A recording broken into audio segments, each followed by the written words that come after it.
Cracking the Cash Flow Code. And my guest today is Susan Renni Anderson. She is the author of two best-selling books. One of them is titled The Path to Servant Leadership. And that's probably where we're going to start today's conversation. So instead of doing a long introduction, which I never do because I'm terrible at them, let's bring Susan on and we'll start the conversation. Hey, Susan, how are you today? Good morning, Josh. I'm well, thank you.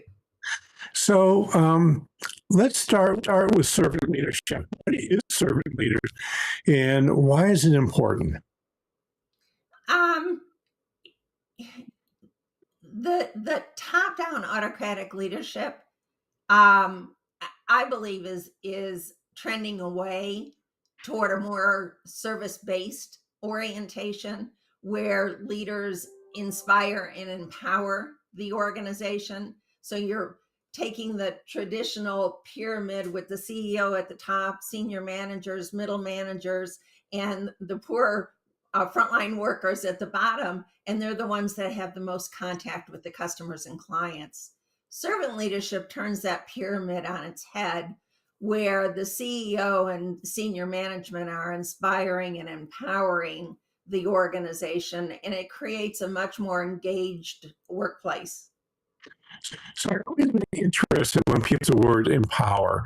What does that mean for you? Well, there's an old funny story where if you want some guy to mop the floors, let him pick out his mop. And that's an example of empowering the janitor. If the workplace has no input in how they do their job and how they accomplish their goals, they don't feel valued. And if you don't feel valued, you don't value what you do. Yeah, that kind of brings up two thoughts. One is I'm a huge fan of an agile technology called Scrum. And one of the things I really love about Scrum, and by the way, Scrum can be used in all sorts of businesses. It's not just a tool for software development, which is where it really comes out of. But we've used sorts of places. One of my favorite things is at the end of a sprint, which is a 2 or 3 week period where we're trying to get something built, we go back and we ask everybody involved in that sprint 3 questions. One is, what did you love about the work you did over the last 2 or 3 weeks? What did you hate about the work that you did over the last 2 or 3 weeks? And the third question, which I think is the magic question, is what would have to change for the work you hated to become work that you loved? And that is such a powerful question. And I think it's a really good example of what you mean by empowering employees, because it sort of forces the Scrum Master or the leader of a project to actually listen to the people on the project. Right, absolutely. Active listening and empathy are so critically important today. Yeah, I think that, saying that you don't have all the answers is also incredibly important today. And I know in my own businesses that I've run, when I actually take the time to listen to what people are telling me, I get way better results. And if I just get out of the way and let them do the work, we also get way better results. Yes. And, I talk to CEO and business leaders all day long, and my clients tell me that when they made the decision to go with servant leadership and change their corporate culture, it felt like a huge weight lifted off of their shoulders. Because as you said, they have to have all the answers. And the truth is, they don't really have to have all the answers. They need to listen to the questions that they ask. Yeah, I call that a Socratic method again, where the best managers I know are really, really good at asking questions and help people discover what they need to know. Right. Would you call that servant leadership, somebody who's good at asking questions? It's certainly a top component in transitioning to servant leadership. Absolutely. So what else might one do if they say, it makes a lot of sense to me that the people working with me have better answers than I do. What other things might one do to start going down that road? Or what do you ask your folks to do as they transition from an authoritarian organization, the one that's more, more servant leadership. Yep. Well, what I do with my corporate clients is I do a SWOT analysis in every department, large and small, and I do a change readiness assessment at the corporate level and at the departmental level. And this reveals so much to the senior leadership when they hear their frontline workers talking about what they thought their strengths and weaknesses were, what they thought their opportunities from the outside world might be. And it's an eye opener for everybody, and it creates an incredible bond. So when you say change readiness analysis, what is That's that? And also, could you explain what a SWOT analysis is? Because I'm going to bet some folks listening don't know what either are. okay. A SWOT analysis is it's a snapshot of what's going on in the organization at any one given time. And SWOT stands for strengths, weaknesses, opportunities, and threats. And strengths and weaknesses are internal. That's what's going on within the organization. Opportunities and threats may be internal, but are most likely external. And it is not a plan of action. It's a Polaroid picture of what's going on in today in the company and the outside world. And a change readiness analysis is? A change readiness assessment is how ready and how open are the people in the organization to a major corporate change. And we're talking about changing the corporate culture. So it's a movement, not a moment. And that kind of change can threaten people in the organization, wondering how it's going to impact their job. Is it going to take money away from what I do? I need my income. Is it going to bring more work onto my shoulders and I can't handle it right now? So change creates a certain amount of stress, and every organization is able to deal with stress in different ways. So I'd like to go to SWOT analysis just for a second, because I have a question for you around that. And I done SWOT analysis when I started doing SWOT analysis for myself, and now when I do it with clients, I often find that they want to work on the weaknesses and the threats.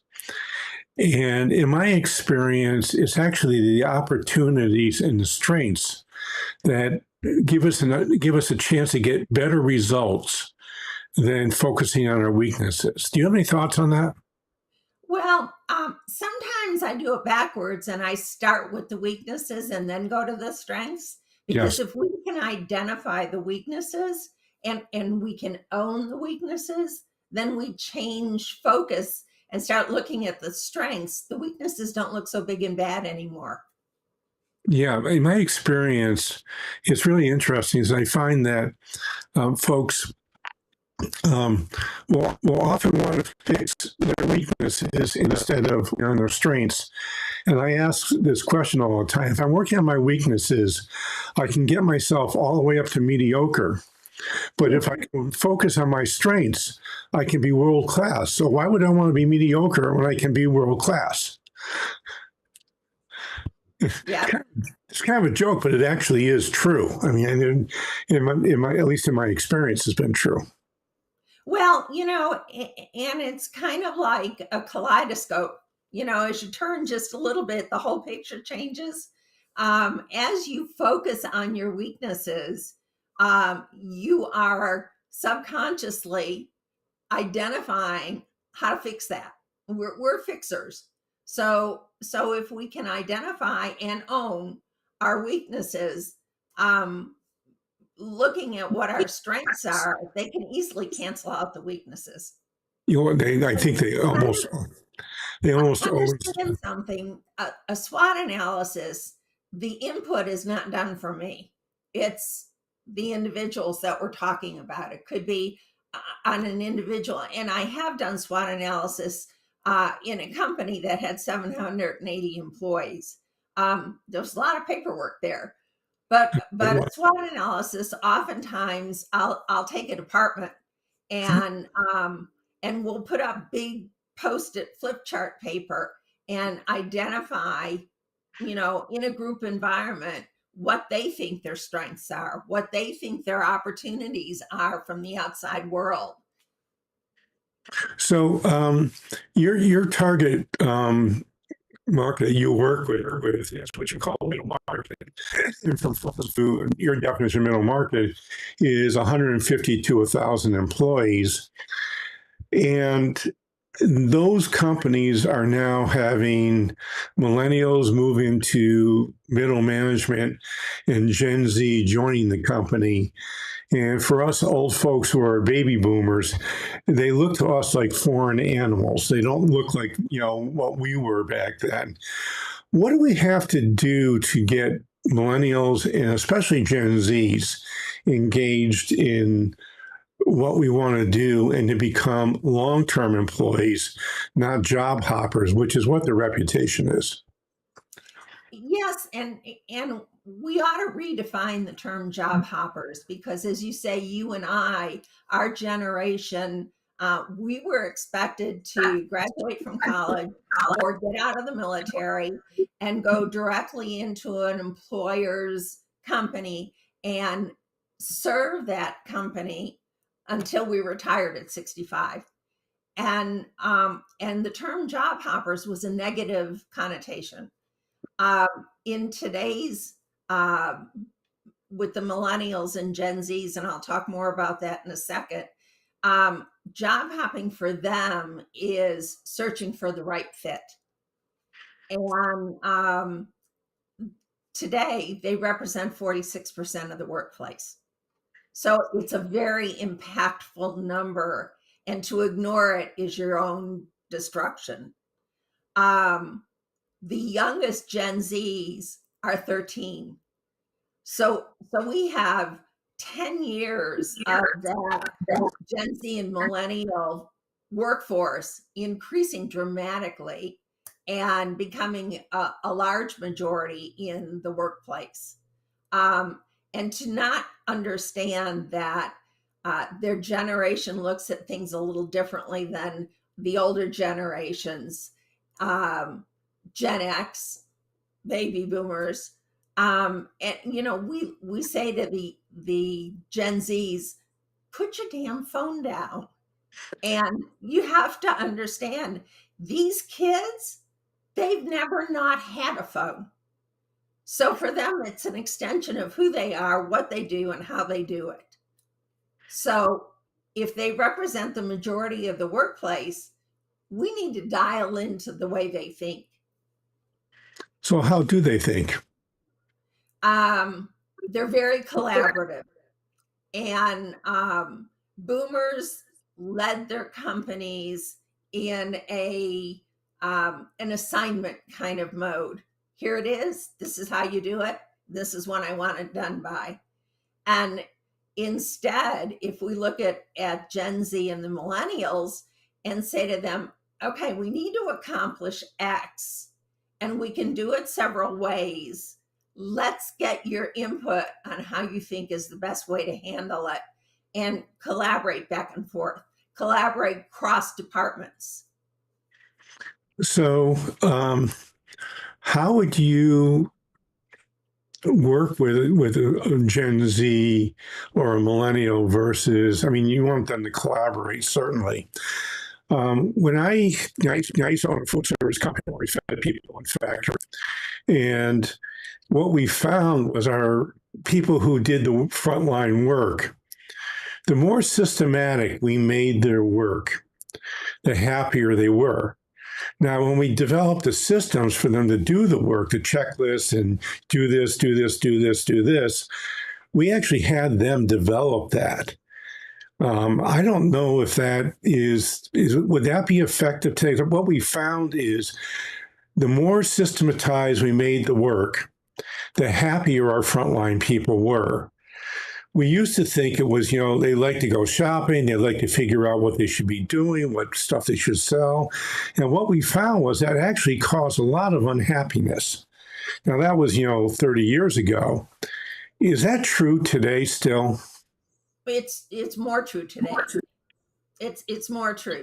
Checklists are they're not empowering. There's no inspiration from a checklist. Okay, well, but what we found was when our folks back then used the checklist, so they knew what they had to do for excellence in their job, they were happy. When we didn't have a checklist, they were less happy, and we actually had higher turnover.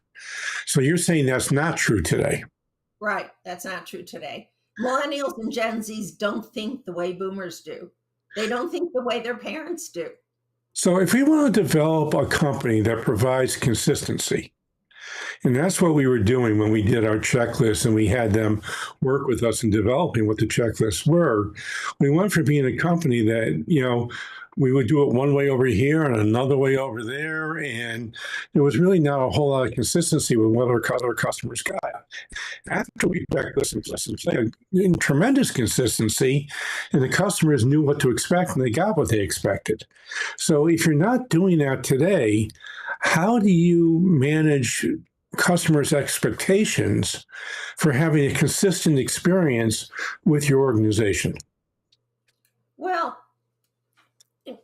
I think I would like to know more about what you mean by consistency, because at a high level, we always want to be customer centric. But are you talking about putting together widgets, or are we talking about a more service-based organization? Well, it depends what you call it. I mean, we had a food service company, a vending company. And for example, we would have Snickers in the same row in every in every vending machine we had across our company, because A, it was easy for route drivers to know where stuff was supposed to go. And B, it was really easy for customers to find what they wanted to find. Right. So that's what I'm talking about by consistency. Okay. And I'm thinking in terms now of procedures. And Gen Z and millennials, being as collaborative as they are, the way to empower them is to pull them in on establishing procedures and identifying that procedure is followed. And it doesn't have to be checklists to have that happen. And having Snickers in the same row, if it turns out that you can sell more Snickers by moving them up or down a row, the guys in the front line are going to know that. Well, that may or may not be true, but that's, I think you have to do some testing to find that out. Absolutely. Absolutely. And I don't want to convey the message that senior leadership and management have no input. That's not true at all. They are shaping the company, but as they shape the company, getting input from their followers makes so much sense. So our goal when we did this, and by the way, 30 years ago, our route drivers were the guys that designed what we were doing, and they have tremendous input in it. So I'm not sure that that's especially different today than back then, because it was a collaborative process that we did. We had a total quality management program going in our company back then, which by the nature of it requires collaboration. I mean, Toyota's been doing it for 40 years now. So it's not like this is new stuff. It's just that now the old guys are starting to implement that for everybody because of the demand is there. At least that's my opinion. Mm-hmm.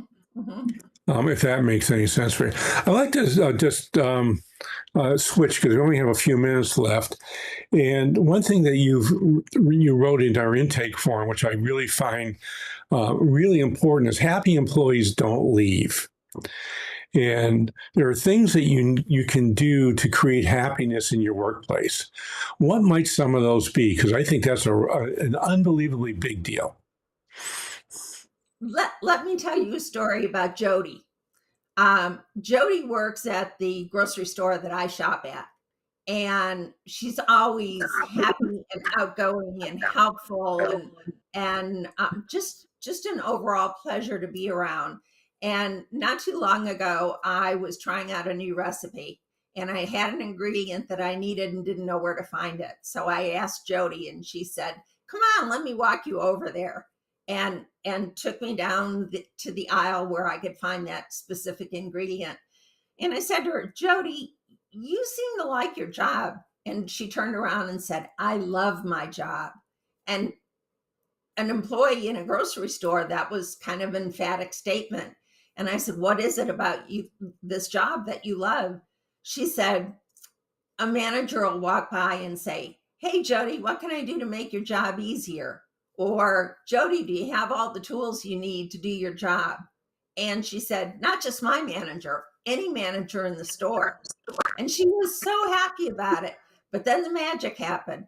She said, "I work at that other grocery store, and this one is 2 blocks away." She says, "I also work at that other grocery store." She says, "I hate my job. I come in, I keep my head down, I collect my paycheck, and I go home." And I said, "So what's different over there?" She says, "Managers walk around trying to catch you doing something wrong." That's such an important lesson. Out of curiosity, the grocery store that she loved, which one was it? Oh, I'm not going to tell you that. Why I don't not? want to get sued. You're not going to get sued because she loves her job. Yeah. Yeah. She Anyway, loves her job. I will tell you a grocery store where that happens all the time when I go in there. And actually, I don't have one in our community, which is too bad, which is Wegmans. Wegmans is incredible. I mean, if you go in and you talk to a Wegmans, I do that. I go into Wegmans, I start talking to managers and frontline employees, and man, they do it right.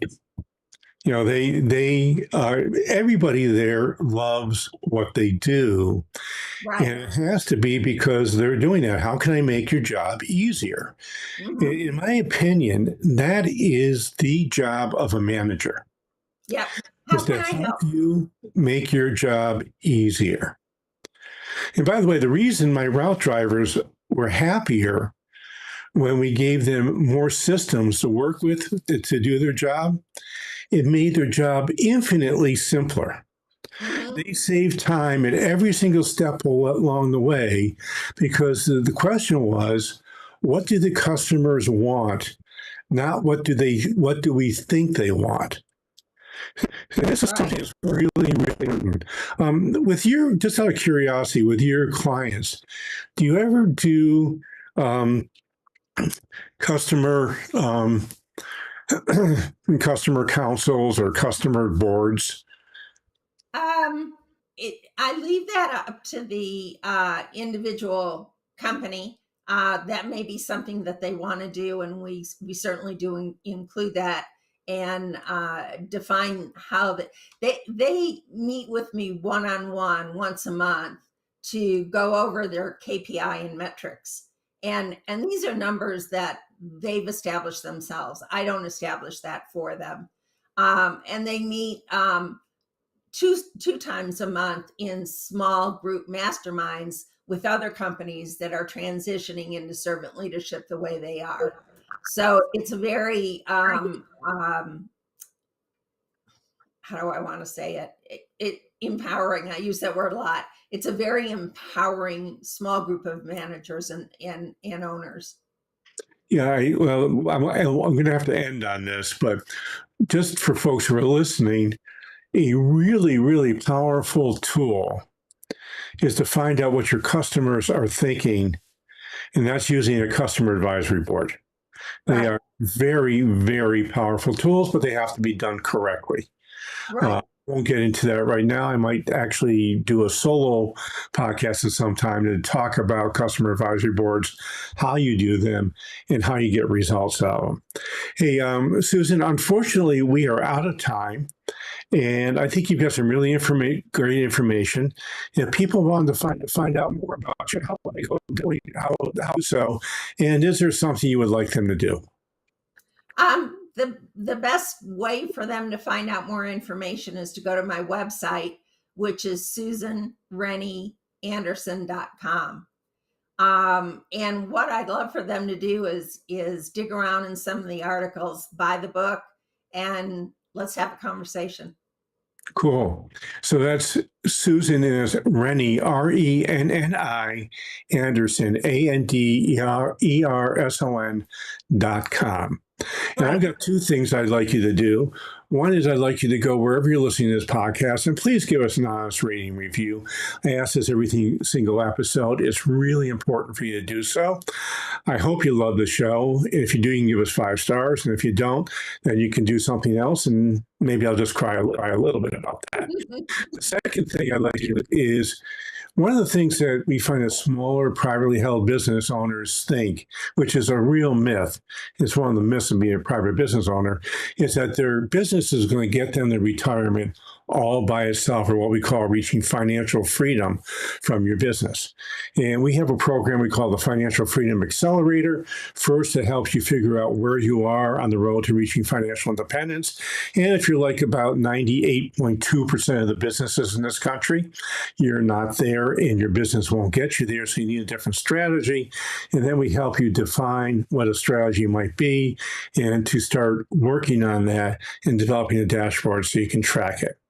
To learn more about the Financial Freedom Accelerator, it's really simple. Just go to www.sustainablebusiness.co/freedom.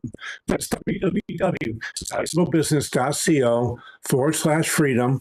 Read a little bit more about it. And if you're interested and want to apply, just click on the Talk to Josh button, and we'll set up a time to spend 20 minutes to talk about your business and see if you're a good candidate for our Financial Freedom Accelerator. So this is Josh Patrick. We're with Susan Renni Anderson. You're at Cracking the Cash Flow Code. Thanks a lot for stopping by. I hope to see you back here really soon.